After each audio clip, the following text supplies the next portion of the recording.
Hi எல்லாருக்கும் இனிய இரவு வணக்கம். சாப்பிட்டீங்களா? என்ன பண்ணுறீங்க? நானும் கொஞ்சோன்னு சாப்பிட்டேன். நான் சொன்னேன் இந்த தோசையை வச்சு முட்டை தோசை செய்வோம் அப்படின்னு சொன்னேன்.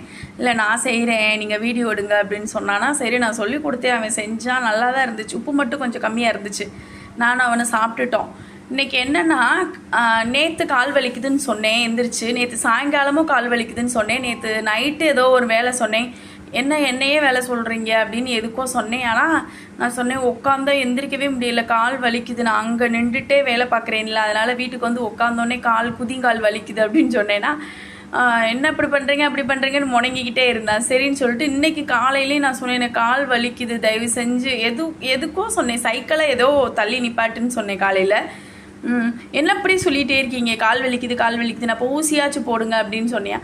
இப்போ சாயங்காலம் இப்போ தான் ஏதோ எடுத்துகிட்டு வாங்க. என்னடா சொன்னேன்? இப்போது யூனிஃபார்ம் துவைக்க சொன்னேன். யூனிஃபார்ம் துவைக்க சொன்னதுக்கு ஏன் நீங்கள் துவைங்க ஒரு நாளைக்கு, எனக்கு கால் வலிக்குதுன்னு சொன்னியா? எனக்கு தான் கால் வலிக்குது, என்னால் எந்திரிக்க கூட முடியலை, நான் உட்காந்துருக்கேன் அப்படின்னு சொன்னதுக்கு அவன் என்ன சொல்கிறான்னா, அப்போனா மேலே டிக்கெட் ரெடி ஆகிக்கிட்டு இருக்க போல், கால் வலிக்குதுன்னு சொன்னீங்க ஃபஸ்ட்டு, அதுக்கப்புறம் வந்து நடக்க முடியலன்னு சொன்னீங்க, இப்போ எந்திரிக்கவே முடியலன்னு சொல்கிறீங்க, போச்சு மேலே டிக்கெட் ரெடி ஆகிட்டுருக்குன்னு சொல்கிறியா? யாராவது அம்மாவை இப்படி சொல்லுவாங்களா? விளையாட்டுக்கு சொன்னேன்.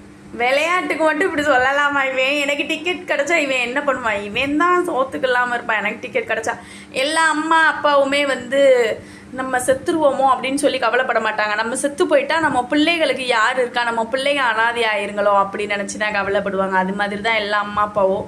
அவனுக்கு தெரியல. ஆனால் அவன் சொன்னோன்னே எனக்கு ஷாக் ஆயிடுச்சு. இந்த மாதிரி எங்கே போய் பேசி பழகிட்டு வர, என்னடா புதுசாக இருக்குன்னு எனக்கு சிரிப்பு வேற ஒரு பக்கம் கோவம் வேற. நான் சும்மா விளையாட்டுக்குதே சொன்னேன். இங்கே நடந்துக்கிட்டே இருந்தாங்க, நடக்கிறத பார்த்து சொல்லிட்டேன். சரி, இவனோட தோசை எல்லாம் எப்படி இருக்குன்னு சொல்லி கமெண்ட் பண்ணுங்க.